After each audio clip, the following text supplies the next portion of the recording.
मेरी माँ बीमार है, कैंसर है कह के मेरे को नगद और पैसा मांगने लगी।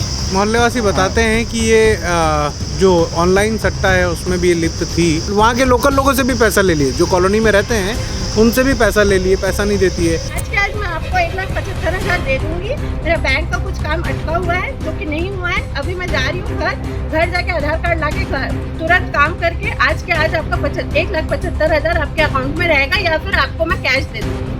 आपने नटवर लाल का नाम सुना होगा, जिस तरह से वो ताजमहल, लाल किला और भी कई चीज़ों को जिस तरह से फर्जी साइन करके बेच देता था, ऐसा ही एक मामला सुपेला थाना अंतर्गत का सामने आया है। अगर पूरा बताऊं तो एक महिला जो अपने ही फ्लैट को 3 से अधिक लोगों को फर्जीवाड़ा कर बेच देती है और बतौर एग्रीमेंट के साथ बेचती है। अगर बात करें किस तरह से घटना हुई तो आज से कुछ लगभग महीनों पहले की घटना है, जिसमें एक महिला ने पहले तो एक व्यक्ति को बेचा। पहले मैं आपको तीनों व्यक्ति को दिखा दूँ, ये तीनों को आप देख लीजिए। प्रवीण सुनी जी हमारे साथ मौजूद है, बताएंगे पूरे चीज़ों को अच्छे से। अगर बात करें तो एक महिला है जिसने एक लोटस आर्केड करके जुनवानी में एक कॉम्प्लेक्स है, यूँ कहें एक सिटी टाइप का है, और जिसमें उस महिला का एक फ्लैट है जिसको उसने पहले एक व्यक्ति को बेचा एग्रीमेंट करके, फिर दूसरे व्यक्ति को ये बोल के बेच दिया कि मैं इसका पैसा आएगा इधर पलटी करूँगी, इसका पैसा, मतलब इस तरह से वो फंसते गई। और लगभग 3 से अधिक लोगों को वो ये बोल के फ्लैट को बेच देती है कि इसका पैसा आएगा तो आपको दूंगी, उसका पैसा आएगा तो आपको दूंगी करके। इस तरह से पूरा मामला हुआ है, फर्जीवाड़ा हुआ है। महिला को फिलहाल जो पुलिस है, सुपेला पुलिस है, महिला को गिरफ्त में लेके और पूरी जो जानकारी है उसे जुटाई जा रही है, क्या चीज़ें हुई है और किस तरह से पूरी धोखेबाजी हुई है। आपका क्या नाम है सर? मेरा प्रदीप चौबे। प्रदीप चौबे जी, किस तरह से आपको बोल के फ्लैट बेचा गया और क्या एग्रीमेंट? मेरे को तो ये बोल के बेची कि हमारा यहाँ पे कोई है नहीं, मैं बेंगलोर जाऊँगी, बेंगलोर में हमारे पूरे परिवार रहता है, और ये झूठ बोल करके मेरे को, लेकिन पहले से पूरा षड्यंत्र इसे रच के रखी थी पहले से। और लगभग एक्चुअल बात करें फ्लैट की कीमत कितनी होगी? और फ्लैट की कीमत तो आज के डेट में मैं वही 32-30 लाख की कीमत होगी फ्लैट की। और आपको कितने तारीख को एग्रीमेंट हुआ था आपके साथ और आपको कब पता चला? 2016 महीना 2024 को हुआ था मेरा एग्रीमेंट। और पता कब चला फर्जीवाड़ा? मेरे को 1 महीने बाद पता चला। 1 महीने बाद? हाँ। तो फिर आपने लीगल एक्शन लिया पुलिस? जी हाँ, मैं लीगल एक्शन लिया। प्रवीण सोनी जी हमारे साथ मौजूद हैं, इनसे बात करेंगे। पूरा मामला संक्षिप्त बताएंगे, किस तरह से घटना हुई और कितनी फ्लैट की कीमत है और क्या कुछ चीज़ें इनके साथ भी हुई है। आपके साथ कैसे हुई, कब पता चला और कितने में अपने फ्लैट की बात कर रहा था? मुझे एक मित्र है, उसका फ़ोन आया कि भैया एक लड़की है जो घर बेच रही है। तो मैं बोला यार अभी तो मेरे को आवश्यकता नहीं है घर लेने की, लेकिन फिर भी ठीक है देख लेते। तो फिर लड़की ने फ़ोन किया, कीर्ति विश्वनाथ उसका नाम है। तो उसने मुझे फ़ोन किया, बोले भैया आप आ जाओ घर देख लो, मेरी माँ को कैंसर है, ऐसा उसने मुझे बोला उस समय। तो मैं बोला ठीक है भाई मैं आ जाता हूँ, देख लेता हूँ, अगर पसंद आएगा तो तुरंत एडवांस दे दूँगा आपको। मैं गया, इसकी माँ थोड़ा सा हाथ काँप रहे थे, मेरे को लगा हो सकता है कुछ प्रॉब्लम हो, तो मैंने तुरंत 2 लाख रुपए उनको IMPS कर दिया। उसके बाद में ये IMPS का भी पूरा फुल फॉर्म बता दीजिए, किस तरह से आपने किया था? बैंक के माध्यम, फ़ोन ऑनलाइन बैंकिंग के माध्यम से मैंने उसको पैसा ट्रांसफ़र कर दिया और एग्रीमेंट कर लिया हम लोग सुपेला इलाहाबाद बैंक के पास, वहाँ पे एग्रीमेंट हो गया। फिर उसके बाद में मैं इससे यूको बैंक में इसके पेपर मॉर्टगेज थे, मेरे को बताई थी कि मेरा इंश्योरेंस का पैसा है वो आ गया है और मैं इससे पटा के आपको पैसा दे दूँगी। तो मैं बोला ठीक है भाई आप पटा दो। फिर जब मैं बोलने लगा कि भाई पैसा क्यों नहीं पटा रहे हो आप, मेरे को डॉक्यूमेंट क्यों नहीं दे रहे हो, तो फिर वो बोली कि अभी नहीं हो पाएगा। तो फिर मेरे को समझ में आ गया कि ये मेरे से कहीं ना कहीं फ्रॉड कर रही है। तो 7 सितंबर को मेरे से पैसा उठाई थी और 10 अक्टूबर का बोली थी कि मैं आपको घर हैंड ओवर कर दूंगी भैया, अगर मैं डॉक्यूमेंट नहीं दे पाई तो घर हैंड ओवर कर दूंगी। उसके बाद ना घर हैंड ओवर की ना कुछ की। फिर मेरे को, मैं थाने गया तो थाने में बातचीत हुई, स्मृति नगर थाने गया, वहाँ पे बोले कि अभी FIR नहीं कर सकते हैं क्योंकि आपका सिंगल एग्रीमेंट है, तो इसमें आप न्यायालय में जा सकते हैं। तो मैं बोला ठीक है। फिर उसके बाद में बड़े अधिकारियों से बात करने पर ये समझ में आया कि ये किसी से बेच के ही पैसा देगी। मेरे को तो मेरा पैसा चाहिए था। मैं बोला भैया तेरे को जो भी कर, मेरा एग्रीमेंट ख़त्म कर। तो फिर उसके बाद में मेरे को पता चलने लगा धीरे धीरे कि 30 सितंबर को प्रदीप गजपाल जी से उठा ली, 13 दिसंबर को प्रदीप चौबे जी से उठा ली, अभी 1 महीना पहले संजय साठवाने जी से उठा ली। ऐसा करके जब मेरे को पता चलने लगा, मैं बोला अब ये फर्जीवाड़ा कर रही है, पैसा किसी को नहीं देगी और इसके ऊपर कार्रवाई करना बहुत ज़रूरी है। और फिर अभी 4 दिन पहले पता चला कि यहाँ से भाग गई है। आज क्या कुछ कार्रवाई हो रहा है?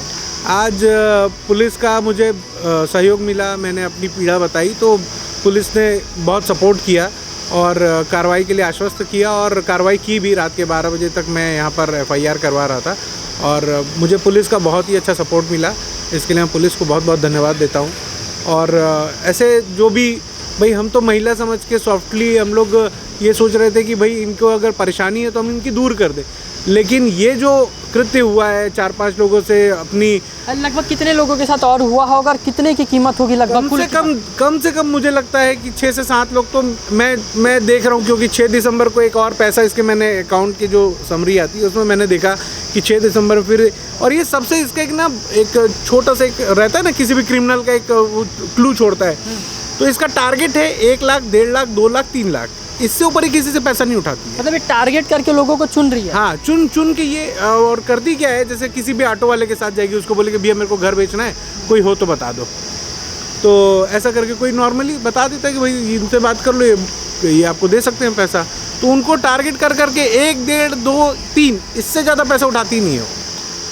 आपके साथ कैसे घटना हुई थी? ये हुआ कि ये प्रवेश ताम्रकार मेरा दोस्त है, वो बोले कि एक लोटस में फ्लैट बिक रहा है, तो बोले खरीदोगे क्या? मैं बोला ठीक है खरीद लेंगे, तो चलो देखने चलते हैं। तो देखने के लिए हम गए, फ्लैट देखें, पसंद आ गया, तो इसे सौदा हुआ मेरा 14 लाख बताई, 13 लाख रुपए में सौदा हुआ। फिर मैं इसको एग्रीमेंट करने के लिए, तो बोले एग्रीमेंट में मेरे से 75,000 मंगी है। एग्रीमेंट करवाया, नकदी कैश दिया मैं इसको, है न 75,000।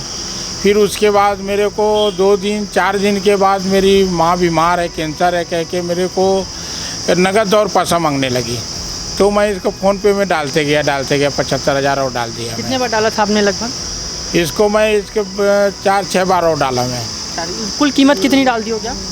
1.5 लाख रुपए डाला मैं इनको। फिर मेरे से बोली 4 महीने का समय ली थी, मेरे को बोले कि फ्लैट में लोन है, लेकिन लोन ये मेरा पिताजी का इंश्योरेंस है, उसमें छूट हो जाएगा। पिताजी क्या काम करते थे? क्या पिताजी BSP में था, रिटायरमेंट हुआ है। अच्छा। और हाँ, मृत्यु हो गई है, BSP में था, ये मृत्यु हो गई है। तो ये बताया कि मेरे पिताजी का जो इंश्योरेंस का छूट हो गया है पैसा लोन का, लेकिन ये इसके कोई ऐसा लोन वाला स्कीम में इसका इंश्योरेंस नहीं था, इसलिए अपन बहुत दिन देखे इसको पैसा बार बार मांगने लिए। मैंने कम से कम 8 से 10 चेक दिए, आज ले लो सर, निकाल लो अंकल। चेक बाउंस हो गया क्या? हाँ, पूरा चेक बाउंस हो गया, एक भी चेक में पैसा नहीं। जाके देखता था, किसी में 500 रुपया, किसी में 200 रुपया ऐसा रहता था।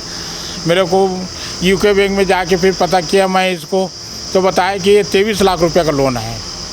और मैं बोला सर इसका NPA कर दो, बोले इसमें, तो वो NPA नहीं होगा, बोले स्वाभिमान ये एक स्कीम आता है उसके तहत से लोन है, तो जब तक इसका वैलिडिटी है उस दिन तक इसका NPA नहीं कर सकते। तो इसके फिर इसको बोलने लगा, बोले कि ठीक है अंकल, मैं दूसरे आपका 4-5 में बोला सही सच्चाई बता। ये बोले मेरे 4 एग्रीमेंट है। तो बोला कैसे करना है? 4 महीने मेरे को बताया कि इसका 2 लाख है, इसका 1 लाख है, इसका ये है। तो बोले मैं किसी से एग्रीमेंट कर रही हूँ, एग्रीमेंट करके मैं इन चारों का पैसा दे दूँगी, एक के साथ मेरा डील रहेगा और ये डील के तहत में मैं इसको बेच दूँगी। मैं बोला ठीक है ना भाई, जैसा आपकी इच्छा है सर, ठीक बोल रही हो, सबका पैसा दे दो चारों का। बोले ठीक है अंकल कह के। फिर उसके बाद पता चला ये पैसा दिया तो सामने वाले से पैसा ले ली 95,000 2 बार ये फ़ोन पे में उठा डाली। उसके बाद बोले कि मैं पैसा ही नहीं ली, घुमाने लगी। फिर हम लोग बोले घुमाने, फिर इसको पता लगाए हम किसका है, तो पता चला, तो बताया भैया मैं तो पैसा दे दिया हूँ। 4 लाख में इससे बयाना का सौदा किया था, 15 लाख रुपये में बेचने का सौदा हुआ था। सबसे ठगी करिए, कुल मिला के पूरा षड्यंत्र, पूरा षड्यंत्र सब। फिर उसका भी ये, फिर इसके बाद ये 95,000 2 बार लेके फिर उसको रातों रात भग गई है। पुराना कुछ रिकॉर्ड है क्या महिला का प्रवीण जी? पुराना कुछ रिकॉर्ड? इसका रिकॉर्ड ये है, मैंने मोहन नगर थाना में 3 SI से, कांस्टेबल से इसको डायरेक्ट फ़ोन करवाया था। तो ये बात करती थी नहीं मैं कल दे दूँगी, कल दे दूँगी, लेकिन इसका अहमियत पुलिस वाले भी नहीं समझी, ये कभी पैसा नहीं दी ये बोल के। मोहल्लेवासी बताते हैं कि ये जो ऑनलाइन सट्टा है उसमें भी ये लिप्त थी। ऐसा मोहल्ले वाले जो हैं वो बताते हैं, आप जाएंगे तो पूछ सकते हैं। तो लेकिन मैं इस बात पे मैं श्योरिटी नहीं लेता, लेकिन उन्होंने जो बोला वो मैं बता रहा हूँ आपको। और वहाँ पे भी बहुत सारा बैलेंस बाकी है मैनेजमेंट का, वो लोग मतलब बहुत कुछ वहाँ पर इन लोगों ने बिजली बिल नहीं पटाया वहाँ है, भी मेंटेन, धोखाधड़ी हाँ कर बहुत ज़्यादा। वहाँ के लोकल लोगों से भी पैसा ले लिए, जो कॉलोनी में रहते हैं उनसे भी पैसा ले लिए, पैसा नहीं देती है। तो हम लोग जब गए उनके पास कि सर ऐसा ऐसा है, तो बोले आपको हमसे पहले पूछना तो चाहिए था, आप क्यों पैसा दे दिए उसको, हमसे भी पैसा खा के रखिए। तो क्या लग रहा है दुर्ग पुलिस जो है वो जो घर को कुर्की उसके कुर्की करा जाएगा, जो भी कोर्ट की आगे की कार्रवाई की सब बेच के पैसा दिया जाएगा, क्या कुछ बोले आगे अधिकारियों से क्या बोले? अब पुलिस से तो हम लोग यही आशा रखते हैं कि भाई पुलिस अपनी कार्रवाई कर दे, बाकी जो भी मामला है वो कोर्ट में पुलिस पुटअप करेगी, जो भी डॉक्यूमेंट रहेंगे, जो भी इसका जो भी इसने पैसा लिया, जो भी प्रूफ रहेगा वो सब पुटअप होगा वहाँ पे। फिर कोर्ट क्या आदेश देती है फिर वो देखेंगे। बाकी हम लोग पुलिस की कार्रवाई से संतुष्ट है, बहुत अच्छी कार्रवाई है। स्मृति नगर में इसका बहुत सारा केस है।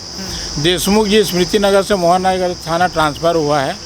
वो उससे अचानक पूछे तो मैं बताया ऐसा ऐसा, बोले तो यह तो यार गजपाल जी तो बहुत केस है, बोले ये लड़की 420 है, बोले लड़की 420 है। जैसे कि मैंने बताया कि मैंने पूरा चीज़ों को बताया। फिलहाल इस वक्त मैं सुपेला थाना में हूँ।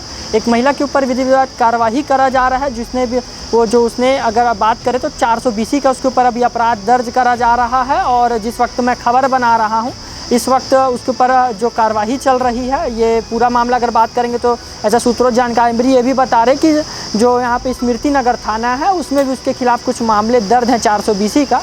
और जो भी आगे की अपडेट होगी हम आपको अपडेट करेंगे। कैमरा पर्सन टांडी के साथ मैं प्रांजलि यादव, दुर्ग, छत्तीसगढ़।